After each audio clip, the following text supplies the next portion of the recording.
Welcome to lesson number 6. We're going to be looking at division of rational expressions. In this lesson, we're going to start by looking at dividing rational expressions where there are no variables. So as an example, we have 7/10 divided by 3/14. If I have 7/10 divided by 3/14, then I can rewrite this expression as 7/10 multiplied by 14 over 3. In which case, I can find my common factors between 10 and 14, leaving me with 7 and 5. And I can rewrite this expression as 49 over 15. Now, as I increase in complexity with rational numbers, it doesn't really matter the order of operations here because I could either divide or multiply. Generally speaking, what we do when we have an expression such as this is we would solve this left to right. But another thing I could do is I could solve this and then solve the rational number on the other side of my divisor. So I'd have 6/5 divided by 9 over 200, and we could then flip my second rational number, so this would be 6/5 multiplied by 200 over 9. 5 would go into this once, and it would go into 240 times, and then 6 and 9 have a common factor of 2 and 3. And so we would leave our final answer as 80 over 3. Again, as we add a layer of complexity to division of rational expressions, if we were then to include variables, it's going to be very similar to, first of all, multiplying with rational expressions, but also rationalizing or dividing rational expressions that don't have variables. And so I would approach this question the same way, 16a over 9b squared, but then I would multiply and then I would flip this rational number, be 15b over 32a squared. And then I can examine this to see what common factors they have. So first of all, 16 and 32 both have 16 in common. 16 goes into 16 once and goes into 32 twice. A goes into a once and goes into a squared once. And likewise down here, 15b and 9b squared, this b will cancel out one of these ones, and then 9 and 15 have a common factor of 3, leave me with 3 and 5. And so what I'm left with is going to be 5 over 6ab.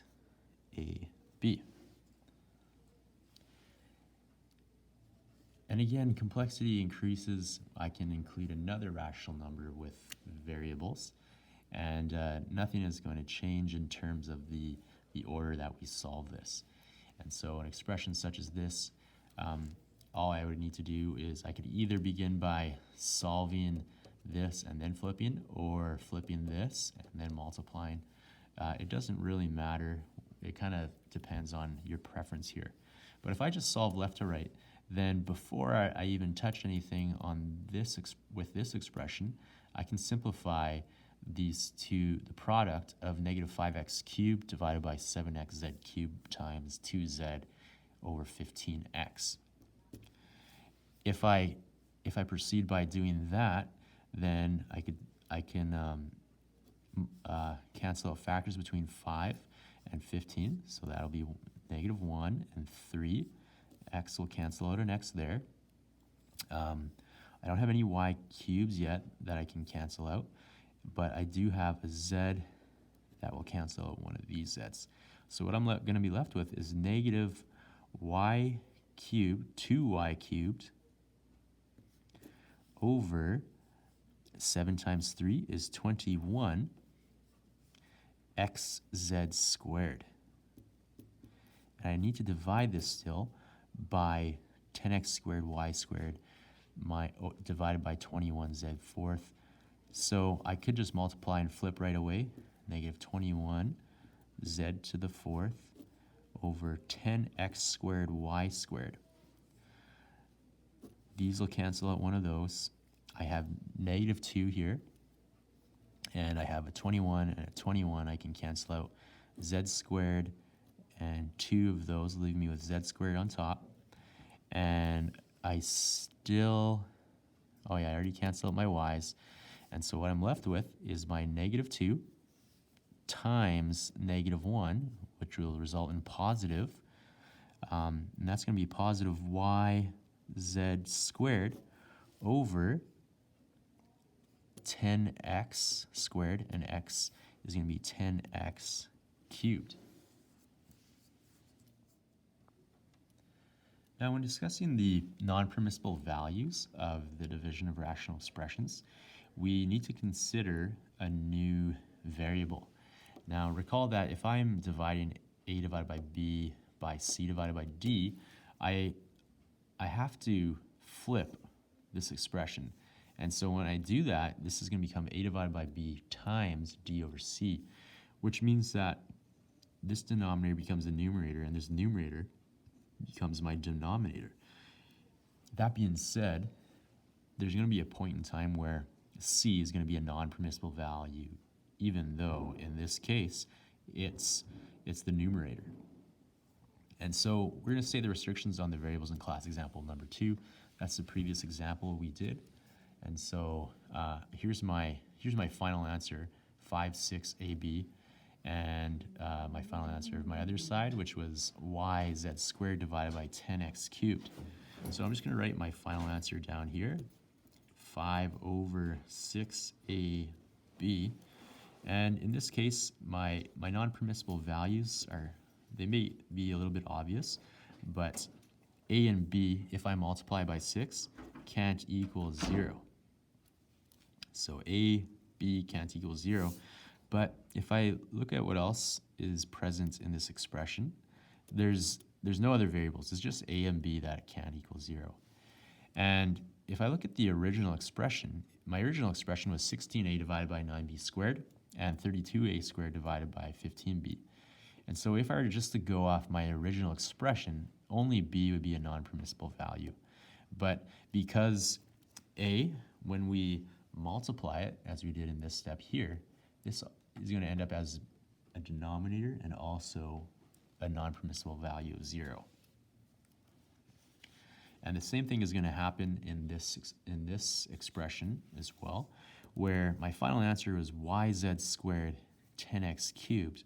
So if I were just to go solely based off of my original answer, I'm only going to get my non-permissible value of x can't equal 0. However, if I look at my original problem, I had a variable of z here, and if I also look at the point before simplification, I also had y as a value that is on my denominator. So I have x, y, and z that can't equal 0. Now we can look at an example that is going to become more common and is a little bit more similar to the examples that we've been looking at with the multiplication of rational expressions as well as the addition and subtraction of rational expressions. Now, I have a term here that's already, or a bunch of terms, a bunch of polynomials that are already factored. And so before I begin canceling out my factors, I can flip this second expression. This is going to become x plus 1 over x minus 2, x plus 3. And I'm going to multiply this by 2x plus, x plus 3, because I'm flipping it, over 2x plus 1. Now I can cancel my common factors. So x plus 1 and x plus 1, x plus 3 and x plus 3. What this leaves me with is x, so this is an x here, x over 2 times x minus 2. And in naming the restrictions on my variables, remember any point in time is when I can now list them, but x can't equal positive 2, it can't equal negative 3, it can't equal negative 1, and it can't equal 0. So my 0 up here, which became my numerator on top of my equation. With this problem here, sometimes it can be a little confusing when we look at a rational expression this way, but what we have here, so if we were to read this, I would have 4x plus 12 divided by 3x plus 12 divided by 3x over 2 plus 9x divided by x plus 4 squared.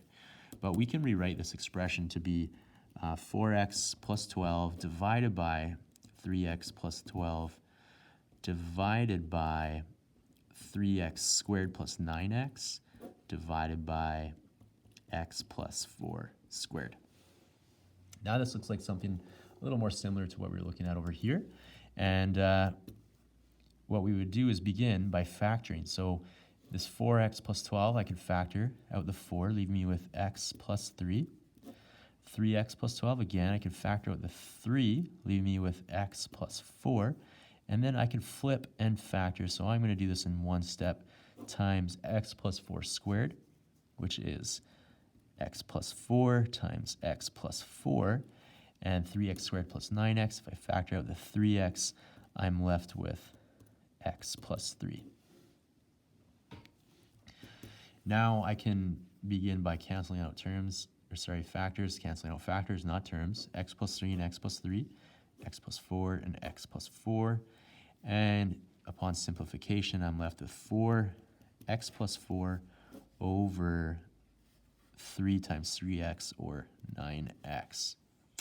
And here we have x cannot equal 0, cannot equal negative 3, it can't equal negative 4. Above here, again, negative 4, we already established that, but it also can't equal